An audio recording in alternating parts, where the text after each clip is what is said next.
Okay, so now that we got everything out of the box, I just want to take a quick look and show you guys what comes with these rails when you receive them. The first thing is the actual rail itself, the EMR barrel nut, and then the 6 mounting screws. In a separate package, you'll receive all the necessary items for the proper installation outside of your armorer's tools and some good grease. This includes the ALG trick wrench, the ALG shim set, and a Torx wrench. One important note I'd like to make about things that are included and not included. The new M-LOK EMRs do not include any M-LOK accessory rail panels. So that's just one important thing for you guys to note. If you guys plan on using the go-between M19 accessory rail panels, they must be purchased separately. Okay, now that we're zoomed in a bit closer, let's take a look at the M-LOK and its functionality. The first thing to note is what actually makes the M-LOK design, and that is these two cammed T-nuts. Prior to installation, you want to make sure that at least one thread is sticking above the T-nut. Once that is done and you have everything lined up, you simply put it in the position on the rail in which you're going to want to mount it to. If you'll also notice, these have recoil lugs that correspond to the slots as well. So line everything up and put it into position on the rail. Once that is done, you'll take the appropriate size torque wrench,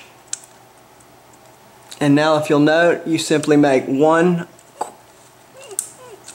quarter turn and then you simply torque it down like you would any other screw, and then repeat the process for the back one.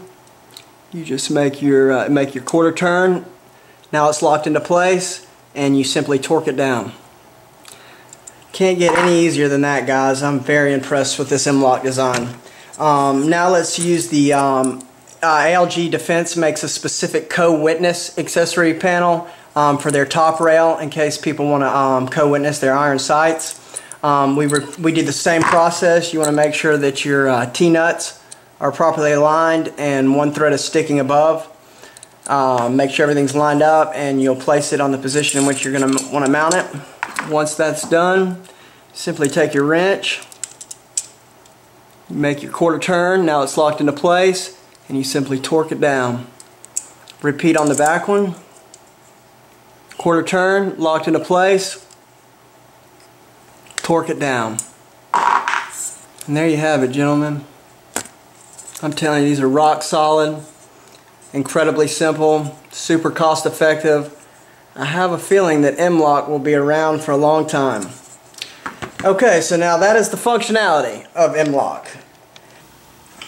Okay guys, in conclusion, let's just take a quick comparative look at the original EMR design versus the new M-LOK EMR design. If you'll notice, on the original design it featured a slide nut method of attachment. You would just take the slide nut and slide it to the corresponding place on the rail in which you're going to want to mount the panel at, and then you just take the panel, place it over, and then tighten the two screws down into the slide nut. Ultimately it was very effective and very sturdy. However, I found that it took a little too much time and sometimes it was a little tedious to put these panels on, especially if you're mounting them back inside of the rail in one of these rear positions. But again, for the price, I mean, you really can't complain.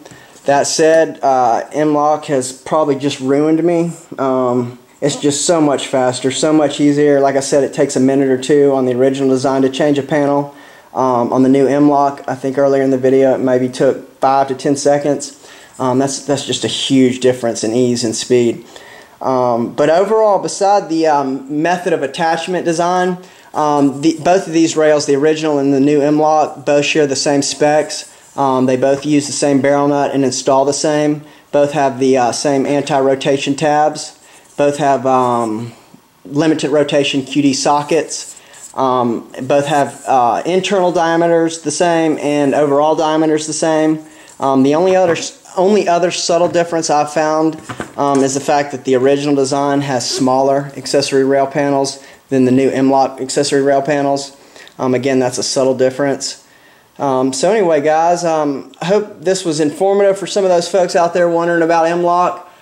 Thanks for watching, and I'll see you next time.